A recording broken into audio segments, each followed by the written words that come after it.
Dear Asma Chaudhary Joita, I had taken a bet with the other boys in the class that you are not hot-headed as you look like. So I said I will then show them by eating tiffin from your box. If you don't, I will lose rupees 10. Please just one time only. I will let you copy from my mathematics homework also. Arnab Chatterjee. Arnab Chatterjee, you big fat fool. Don't ever put any more letters in my bag. Don't ever touch my bag. Or I'll report to the principal and break your hand. I don't want your homework. I don't copy from others. And I don't eat other people's Eto. Go to hell. Asma Chaudhary Joita, what has happened? Why are you crying? I don't like you to cry. Please tell. Arnab Chatterjee, I don't care what others think about me. I don't come to school for others. I come for myself. Anyway, my daddy has died. I loved her very much. Joita. Dear Asma Chaudhary Joita, I am very sorry to hear of passing away of your dadi. I know how much you are feeling inside your heart only to see someone in front of your eyes only, na? But everybody has to die someday, na? So try and look at the better side of life. Arnab Chatterjee, thanks for your letter. Anyway, my daddy did not die in front of my eyes. She had gone to Dhaka to visit my fufu. Abba had to go over and do all the funeral work. And one more thing, you were very bad at spellings. এই বাংলায় লেখো না কেন বাবা?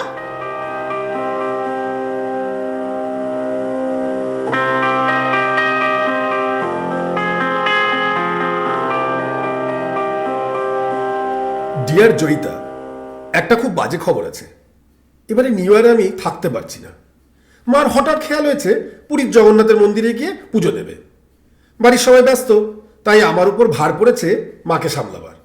পুরো 5 দিন, 28, 29, 30, 31, 1। তোমার বাড়ি নিউ ইয়ারের পার্টিতে আর যাওয়া হলো না। আমার খুব ইচ্ছে ছিল এই সুযোগে না তোমার অত বড় বাড়িটায় ঢোকার। যাই হোক, গিটারটা সঙ্গে নিয়ে যাচ্ছি, একটা পুরো গান লিখে নিয়ে আসবো। আর শোনো, যদি পার্টিতে নিহারকে ইনভাইট করে থাকো তাহলে কিন্তু খুব সাবধান, ও তোমার পিছনে তোমার নামে রিউমার্স ছড়ায়। Arnab, Merry Christmas and Happy New Year. PS, Nihar মোটেই আমার নামে রিউমার স্প্রেড করে না। ও বলেছে স্কুল খুললেই তোমার দাঁত ভেঙে দেবে মিথ্যে কথা বলার জন্য। এনিওয়ে, আমারও একটা খারাপ খবর আছে। আব্বা দিল্লিতে বদলি হয়ে যাচ্ছে, which means we are all going to Delhi. কি আর করা যাবে বলো? I will write to you from Delhi. জয়ী। তোমার বাবা একটা ইডিয়েট, আর তোমার আব্বা যাবে যাক, তোমাকে যেতে হবে কেন? প্লিজ জয়িতা, যেভাবে হোক দিল্লি যেও না। তোমার কি এক ফুপু না নানা যেন কলকাতায় থাকে না, তার কাছে গিয়ে থাকো। দিল্লি খুব খারাপ জায়গা।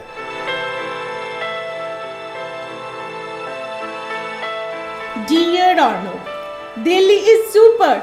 আমরা গ্রেটার কৈলাসে থাকছি। কোম্পানি থেকে বাবাকে একটা পুরো পেন্ট হাউস দিয়েছে, দোতলার উপর। Fantastic view. এখানে চারিদিকে প্রচুর সবুজ, প্রচুর স্পেস, আর সব কিছু ভীষণ ওয়েল প্ল্যান্ড। কলকাতার মতন নোংরা নেই, পলিউশন নেই, আর সবচেয়ে ইম্পর্টেন্ট ফকির নেই। অ্যাকচুয়ালি আব্বার কোনো অল্টারনেটিভ ছিল না। কলকাতার যা অবস্থা, খালি খুনোখুনি, মারামারি, কারফিউ, নো ফিউচার। রোজ তো কাগজে পড়ি বরানগর, দমদম এসব জায়গায় ছেলেরা নাকি ওপেনলি রিভলভার নিয়ে ঘুরে বেড়ায়। Is it true? বাবা বলে ওখানে থাকলে আমার পড়াশোনার 12টা বেজে যেত। যাই হোক, আমি জওহরলাল নেহেরু ইউনিভার্সিটিতে ভর্তি হয়েছি, ইংলিশে অনার্স। দারুণ ক্যাম্পাস, সবাই ভীষণ ফ্রেন্ডলি। সোধাকার নামে একটা ছেলের সাথে আমার আলাপ হয়েছে, তামিলিয়ান। তোমার মতোই গিটার বাজায়, তবে ক্লাসিক্যাল গিটার। একদম হিন্দি জানে না।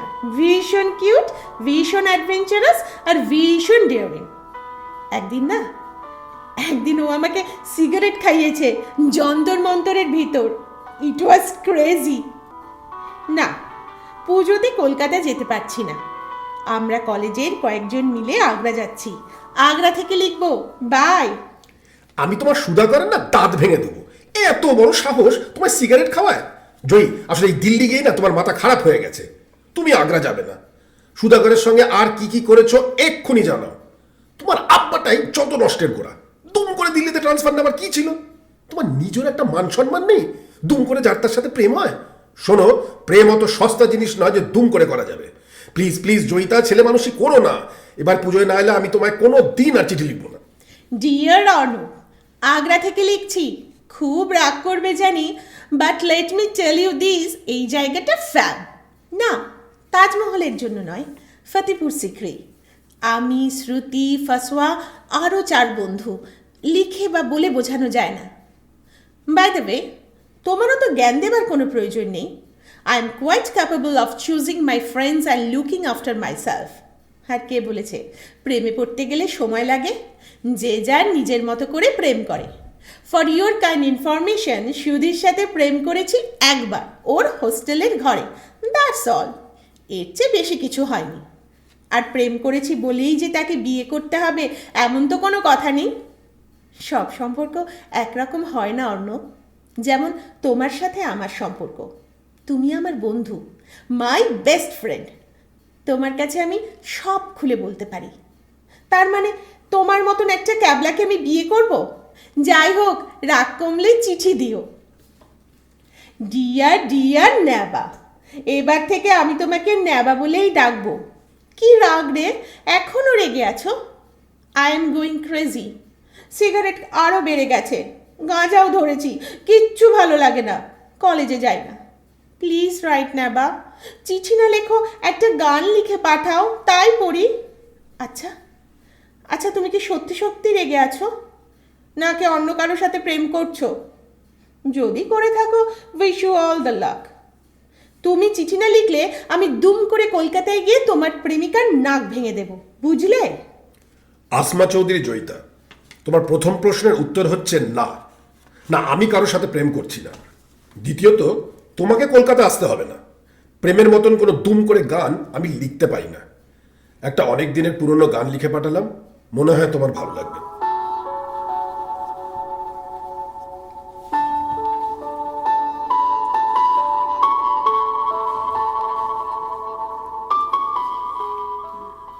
শুনলে হয়তো খুশি হবে, আমি একটা চাকরি পেয়েছি। খুব ছোট সংস্থা, কমলা এজেন্সি। আমি একমাত্র কপিরাইটার, মাসে 2000 টাকা। এটাই আমার কাছে অনেক। দাদার একার ইনকামে তো এত বড় সংসারটা চলতে পারে না। দুম করে তাই চাকরিটা নিয়েই ফেললাম। সাবান, তেল, শ্যাম্পু এসব নিয়েই ছড়া লিখছি। ভালো লাগছে। তোমার কথাই ঠিক, আমার দ্বারা গান ফান আর হবে না। আসলে বেসিক্যালি মধ্যবিত্ত তো, তাই সংসার, ঘর এসব থেকে আর মুখ ফিরিয়ে রাখতে পারলাম না। যাই হোক, নিহারের সাথে হঠাৎ দেখা হলো। ক্লাস 6-এর সেই দুষ্টু ছেলেটা এখন ডানলপের অ্যাসিস্ট্যান্ট পিয়ার হয়ে গেছে। ওর কাছে শুনলাম তোমার নাকি বিয়ে। ছেলেটা কে? শুনলাম তোমার আব্বাই জোগাড় করে এনেছে। নিশ্চয়ই দারুণ দেখতে, দারুণ স্মার্ট, খুব ভালো ইংরেজি বলে। কবে বিয়ে জানিও। আমার তো আর যাওয়া খাওয়া কোনোটাই হবে না, তাই একটা দারুণ ভালো গান লিখে পাঠাবো। নেবা, তুমি একটা ছাগল আর তোমার নিহার একটা গরু। তোমরা কি করে ভাবলে আমি আব্বার ইচ্ছায় বিয়ে করব?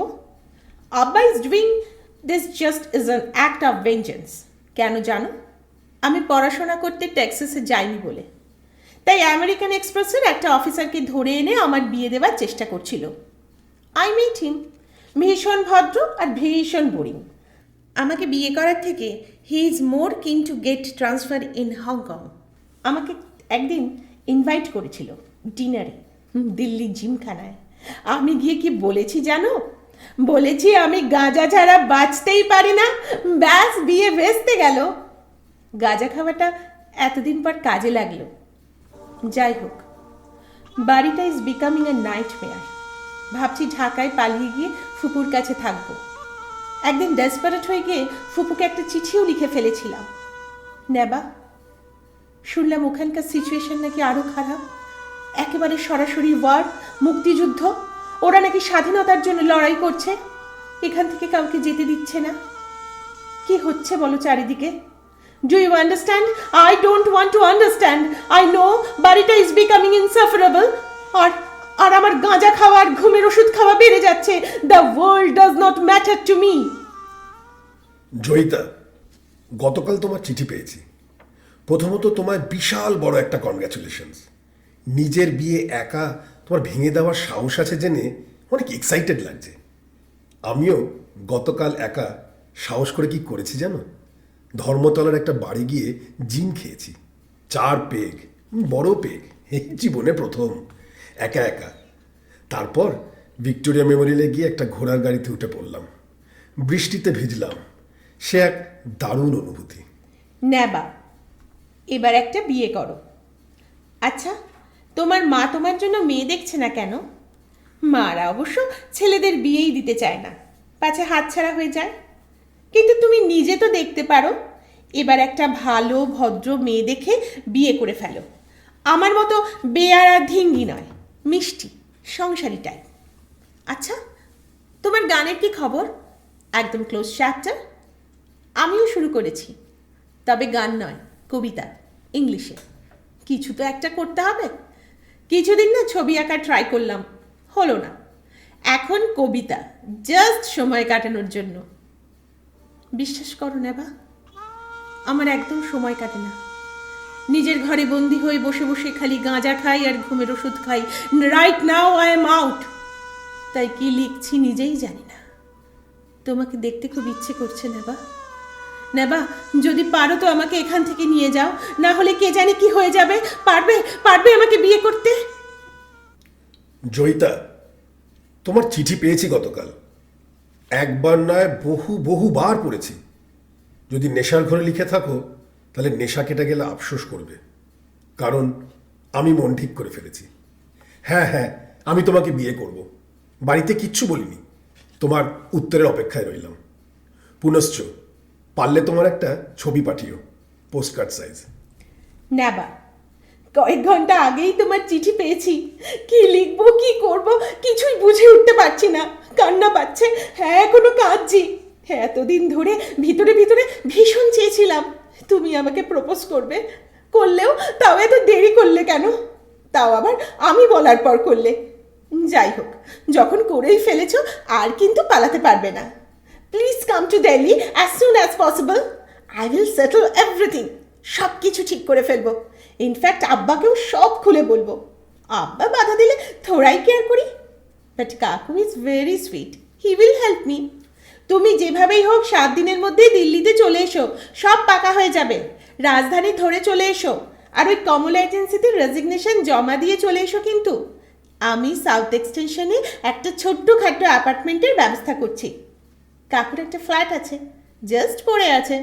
প্লিজ হারি, প্লিজ প্লিজ প্লিজ। কবে আসছো জানিও। চিঠি নয় টেলিফোন করে। ফার্স্ট তোমার ক্লাসের সেই বিগ ফ্যাট স্নব জয়ী। প্রিয় জয়িতা, গতকাল সকালে তোমার চিঠি পেয়েছি। এখন রাত 12টা। 2 দিন অফিস যাইনি। সারাদিন ধরে ভেবেছি। একবার ভেবেছিলাম তোমার চিঠির উত্তর দেব না, কিন্তু তারপর মনে হলো একদিন সময় মতো প্রপোজ করতে পারিনি, এখন অন্তত ঠিক সময় সত্যি কথাটা বলে ফেলা উচিত। না জয়িতা, আমি কলকাতা ছেড়ে গিয়ে দিল্লিতে থাকতে পারবো না। এই কারণেই তোমার কাকুর দেওয়া হিন্দুস্তান থমসনের চাকরিটাও আমি নিতে পারছি না। জানি তুমি রাগ করবে, রাগের ঘরে একটু বেশি গাঁজা, সিগারেট, মদও খেয়ে ফেলবে, কিন্তু এও জানি সে নেশা কেটে যাবে। তখন বুঝতে পারবে কেন আমি পিছিয়ে পড়ছি। আসলে আসলে আমি না বেসিক্যালি ছাপোষা, ভীষণভাবে মধ্যবিত্ত জানো। তাই আমার এই ছাপোষা মধ্যবিত্ত সেন্টিমেন্ট আমি ছাড়তে পারলাম না। আমার যা কিছু পাওয়ার সবই তো এই ছাপোষা পরিবেশ থেকে পাওয়া। আমার মানিকতলার নোনাধরা বাড়ির দেয়াল, স্যাঁতস্যাঁতে কলতলা, আমার মায়ের ছেঁড়া আঁচলে হলুদের গন্ধ, এসব আমি ছাড়তে পারবো না।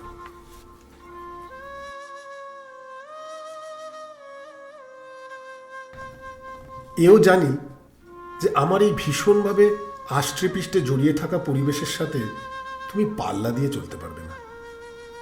আমাদের ধর্মটা আলাদা বলে নয়, বিশ্বাস করো, না না না, আমাদের বড় হয়ে ওঠার মধ্যে একটা বিশাল বড় পার্থক্য আছে।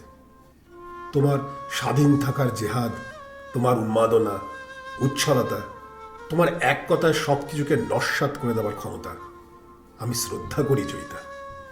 আর করি বলেই তোমার মতন ভীষণ জ্যান্ত একটা মানুষকে আমার এই ছাপোষা গণ্ডির মধ্যে বেঁধে ফেলতে চাই না। এতদিন বলা হয়নি কারণ বলার প্রয়োজন পড়েনি। আমার এক দাদা ছিল জানো, পিস্তত দাদা। 71 সালে পুলিশ তাকে তার তালতলা বাড়ি থেকে ধরে নিয়ে যায়। ওর কলেজের বন্ধুরা ওকে নাকি কিছু রাজনৈতিক লিফলেট ওর বাড়িতে রাখতে দিয়েছিল। নিরীহ নিপাট ভালো মানুষ দাদাটা কিচ্ছু না বুঝেই লিফলেটগুলো বাড়িতে লুকিয়ে রাখে। থানায় নিয়ে গিয়ে পুলিশ ওকে প্রচণ্ড মারে, সপ্তাহ খানেক আটকে রাখে, তারপর ভুল বুঝলে ছেড়ে দেয়। বাড়ি ফিরে আমার দাদা আর কখনো সোজা হয়ে হাঁটতে পারেনি। 1 মাস কোনো মতে কুঁজো হয়ে বেঁচেছিল, তারপর কিডনি ফেলিয়ার হয়ে মারা যায়। যাই হোক, মোদ্দা কথাটা হলো, যেটার জন্য এত কিছু বলছি সেটা আমার সেই নিরীহ নিপাট ভালো মানুষ দাদাটা তালতলা থানায় কিন্তু তার বন্ধুদের নাম বলে দেয়নি। আমার সেই দাদাটার কথা না আজ খুব মনে পড়ছে জানো। আমার ভাবতে ভালো লাগছে সেই মানুষটা আমার দাদা, আর তার সাথে এটাও ভাবতে ভালো লাগছে আমার মতন একটা ক্যাবলা ছাপোষা ছেলে দিল্লির অত বড় চাকরি, সাউথ এক্সটেনশনের ফ্ল্যাট, সব কিছু থেকে মুখ ফিরিয়ে নেবার সাহস এখনো রাখে।